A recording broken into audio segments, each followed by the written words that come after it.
Encounter 1. Report. 79711, Class B. Submitted by witness, Mike Tidwell, on Saturday, January 24, 2026. Fisherman. Hear loud Bigfoot howl on a sunny summer afternoon at North Battle Creek Reservoir. Year, 2006. Season. Summer. Date. None. State. California. County. Shasta County. Nearest town. Viola, California. Nearest road. Highway 44. Observed. Ferocious growl yell. Heard at North Battle Creek Reservoir. I was 50 years old, living in Northern California near Mount Lassen, when me and my fishing buddy heard an incredible animal vocalization in the Latour National Forest that shook us both to the core. It was the late summer of 2006, when my good friend, Mike, and I were fishing one late afternoon in my 17-foot fiberglass canoe. At the time, my wife and I were living about 8 miles, as the crow flies, from the lake. We purchased our home in the mountains surrounded by huge cedar and pine trees. Loved the quiet forest, mountains, and streams of the area. Mike lived in nearby Redding, and we tried to get up to the lake multiple times during the summer and fall to do some trout fishing. The lake is located north of Highway 44, way back in the forest. The only way to get there was via rough dirt logging roads and took about 45 minutes from my house. This day, we strapped my canoe to the top of my Jeep Grand Cherokee, loaded up our fishing gear, and headed up to the lake for an afternoon of scaring some trout. At least from our experience, there was rarely anyone else at the lake. Maybe an occasional camper or fisherman. Because of its remote location and more difficult access, fewer people made the trek. There are numerous other lakes and creeks in the area with easier access. We liked it just for that reason. The drive up to the lake was uneventful. Once at the lake, which is at an elevation of about 5,600 feet, we unloaded the canoe and supplies and launched it into the water. As often was the case, it again appeared that we had the lake to ourselves for the afternoon. The weather was beautiful, clear with a few clouds, about 75 degrees, and little or no wind. Perfect fishing weather. After an hour or so, we found ourselves in the approximate middle of the lake and hadn't had a lot of luck up to that point. It was about 4 p.m. with plenty of sunlight left in the day. The canoe was pointed roughly north. Mike was in the front of the canoe and I was seated in the back. We were enjoying the afternoon, hoping for a fish or two to bite.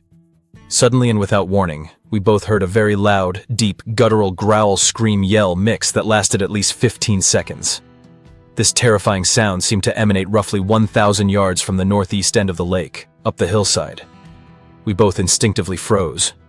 Mike slowly turned back towards me and said, "What the heck was that?" Except he didn't use the word heck, if you catch my drift. I immediately echoed the sentiment.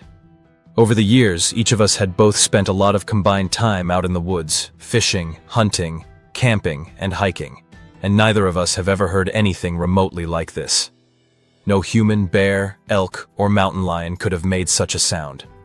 Whatever it was big and loud. It sounded like a very low, loud growl and a slightly higher-pitched yell at the same time. The only sounds similar are a few we've ran across on other Bigfoot research channels over the years. It would take a very large animal to produce such a sound. I would not want to encounter such an animal alone and unarmed on the trail. We did not have binoculars, so we both visually scanned the hillside northeast of the lake for several minutes, but saw no movement or sound. We waited silently for several minutes, but heard no follow-up vocalizations. Neither of us had any idea what could have made a sound like that, nor did either of us want to stick around to find out. We loaded up the canoe and our gear and got the hell out of there. We continued to visit the lake from time to time after this event, but I always found myself constantly scanning the nearby hillsides and listening intently. I've never been a Bigfoot believer, so to speak.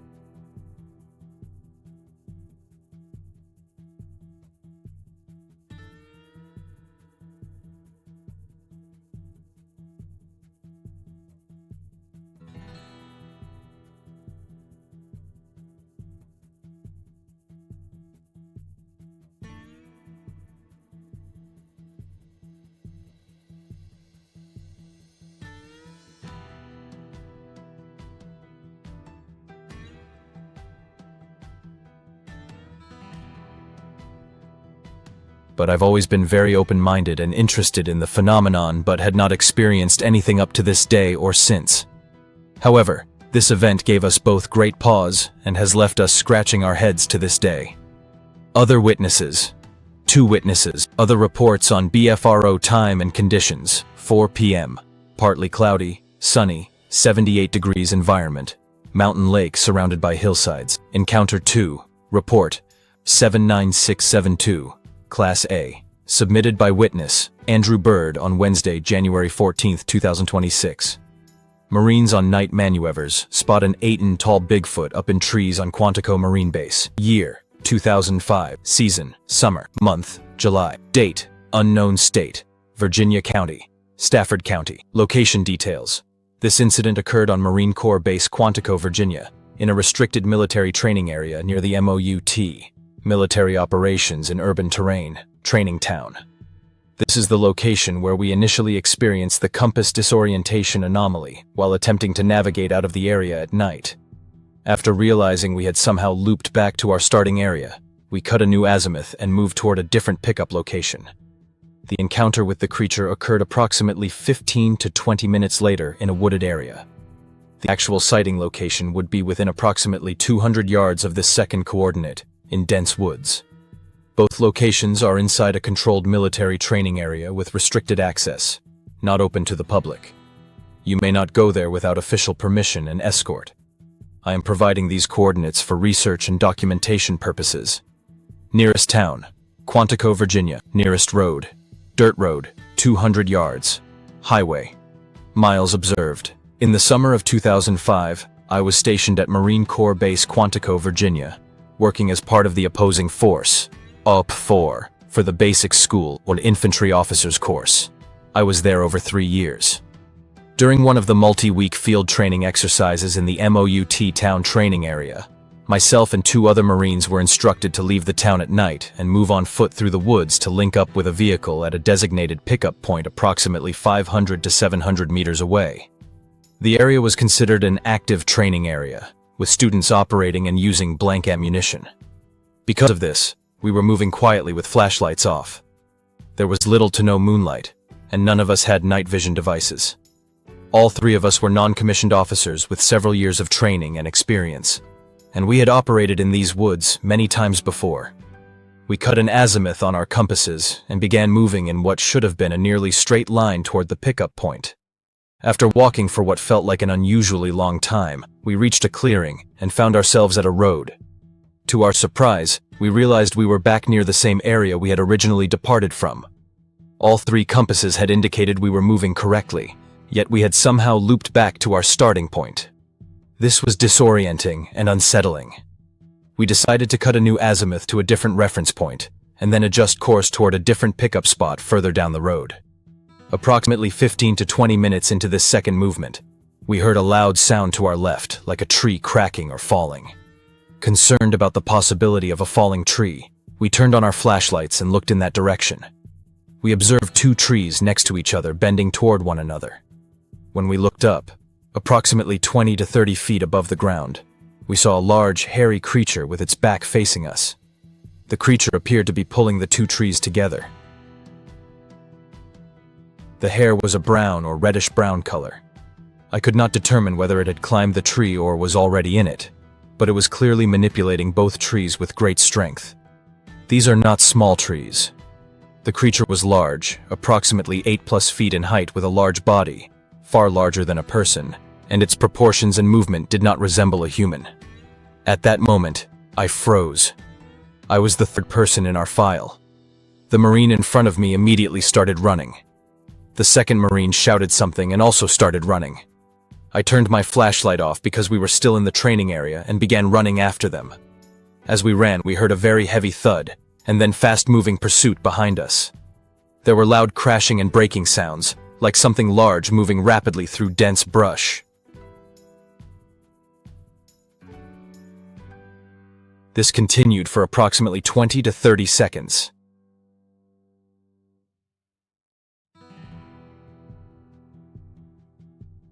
At that point, I yelled for the Marine in front to turn on his light so we could move as fast as possible without falling. We turned our lights on and ran at full speed in the general direction of where we believed the road and pickup point were, no longer using our compasses. After approximately 5 minutes of running, We reached the vehicle. We jumped in and urgently told the driver to leave immediately. What we saw was not a black bear or any known animal in the area. Black bears in Quantico are relatively small. That would not explain the size and the way the creature was holding onto the trees with long arms, and the strength required to bend the trees together, and the speed and power of the movement we heard pursuing us through dense forest. This figure did not resemble a person in any way. I do not believe a human could have been in that position or moved that way. The distance from us to the creature when we observed it was approximately 20 yards. This event has stayed with me for 20 years. I have never encountered anything before or since that explains what we saw that night. Also noticed, just the compass issue as previously stated. Other witnesses. There were 3 witnesses total, including myself. All 3 of us were U.S. Marines serving as non-commissioned officers at the time. Just prior to the incident, we were moving on foot at night through a wooded training area on Marine Corps Base Quantico after being instructed to depart the MOUT town and relocate to another position for a follow-on training event the next day. We were navigating using compasses, moving quietly and without flashlights due to the presence of students conducting training operations in the area using blank ammunition. We had just corrected our route after experiencing an unexplained navigation anomaly and were approximately 15 to 20 minutes into our movement when the incident occurred. Other stories. No time and conditions. The incident occurred at night during the late evening hours. I do not remember the exact time, but it was fully dark. There was little to no moonlight, and visibility was very poor. We did not have night vision devices and were moving through the woods with our flashlights turned off most of the time to avoid detection during the training exercise. The weather was clear but humid. There was no rain, fog, or significant wind. The conditions were typical for a summer night in Virginia, warm, humid, and still. The darkness was the most notable environmental factor, as the forest canopy and lack of moonlight made it extremely difficult to see without artificial light. Environment. The incident occurred in a dense wooded training area on Marine Corps Base Quantico, Virginia. The terrain consisted of mixed pine forest with heavy undergrowth, including ferns, shrubs, and thick vegetation at ground level, which significantly limited visibility and made movement difficult off established paths. To the east and northeast of our position, the terrain rose gradually into a low hill or incline, but there were no mountains or steep ridgelines in the immediate area. The forest canopy was fairly closed, contributing to very low light levels at night. There were no obvious man-made structures in the immediate vicinity of the encounter location, as we were moving away from the MOUT town and deeper into the training area. I do not recall seeing a creek, stream, or other water source nearby, though it is possible one existed somewhere in the broader area outside our immediate line of sight. The overall environment was typical of a dense Virginia pine forest training area, with thick undergrowth and limited visibility, especially at night. Encounter 3.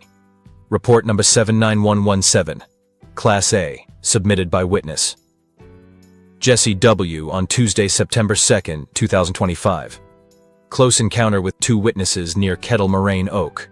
Opening outside Palmyra. Year, 2025. Season, fall. Date, September 1st. State, Wisconsin County, Walworth County. Location details.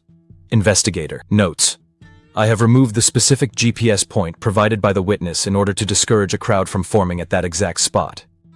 The general area where this encounter occurred is the Kettle Moraine Oak opening, an official DNR-listed natural area, east of the Ice Age Trail.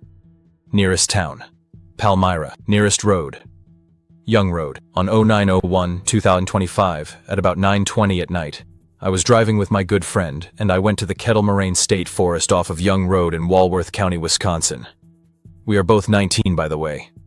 I parked my truck on this little dirt parking lot that was about 20 feet by 20 feet.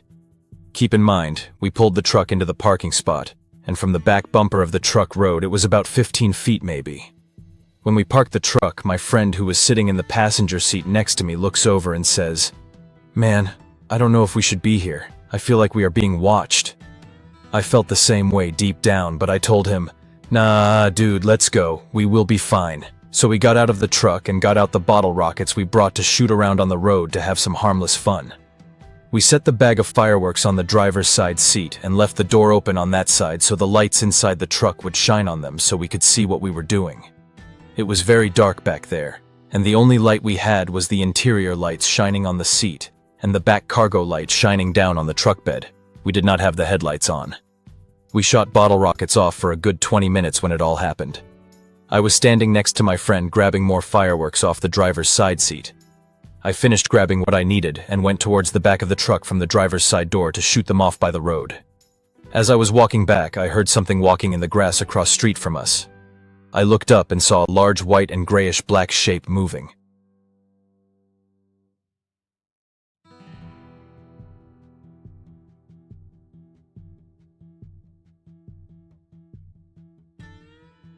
My eyes weren't adjusted yet because I was by the light in the truck. Tried to reason it was a deer or something. But why would a white deer approach two guys shooting off bottle rockets making tons of noise? I looked at it and I saw a leg step out on the road across the street from me. An almost human-looking leg. Then I saw a large object start walking on the street from the left until it was right across from me. While this was happening, I was trying to figure out what it was because I couldn't make it out because of the darkness. Finally, it stopped walking and just was looking at me across the street. My eyes started to adjust, and I saw a very, very large upright figure with white and blackish gray hair. I immediately reached back and grabbed my friend and pointed at the figure and yelled, "What's that thing?" My friend looked over at it, but his eyes weren't adjusted, but he saw the top of the head and shoulders. It started to walk toward me slowly, almost in an intimidating manner, approaching me without an ounce of fear.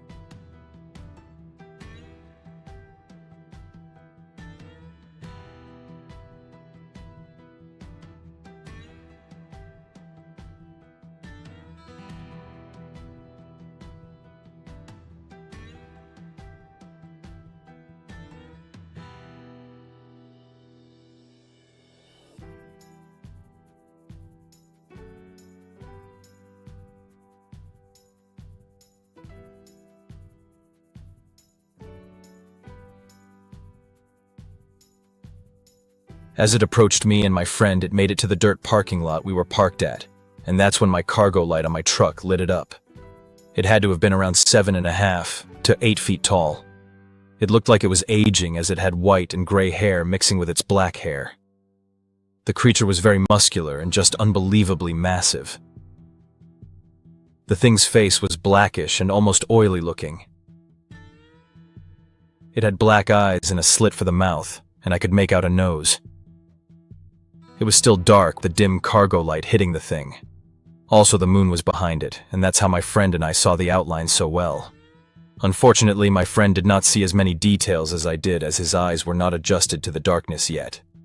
Once I saw how close it was to us, and how it was still approaching, I stopped reaching for my phone camera and just told my friend, "Get in the truck." And as I said this, I jumped into the driver's side and started the truck up. As I got in, I saw my friend practically diving over the hood of my truck trying to get to the passenger door. Once he got into the truck, I slammed the gas down and went into reverse towards the thing, and it managed to jump out of the way before it hit it. We took off down the road at high speeds. We came back with my brother and my dad with a high-powered flashlight looking for any sign of it, but found nothing. The next morning, my friend and I returned and looked for tracks. We found spots in the grass where I first saw it pressed down from the thing's weight. To conclude, I think this thing was watching us as my loud Dodge pickup was coming down the road and into the parking spot.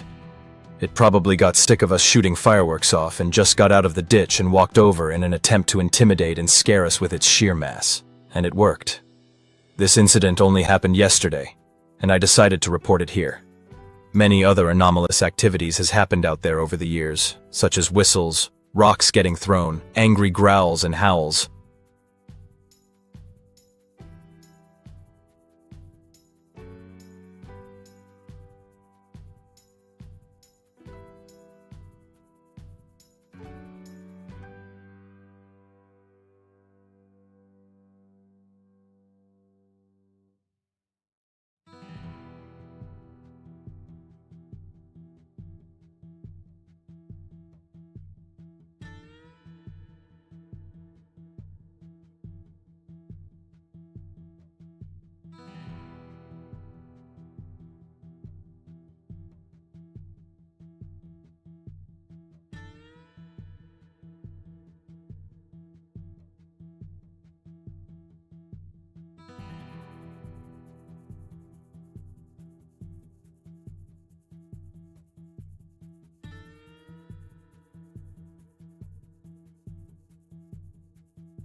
Also noticed, it was odd how silent this giant muscular thing was. It also moved surprisingly smooth. Other witnesses. I was with my friend who was standing behind me getting fireworks under the light of the truck. Other stories. Yes, there are years of incidents like rockets getting thrown, branches getting snapped clean in half, howls, whistles, and deep grunting roars. Time and conditions, 9:20 p.m. It was very, very dark with the exception of the moon peeking over the trees with clouds. Environment, a dirt parking lot with deep valleys and lots of oaks and pines and other tree species.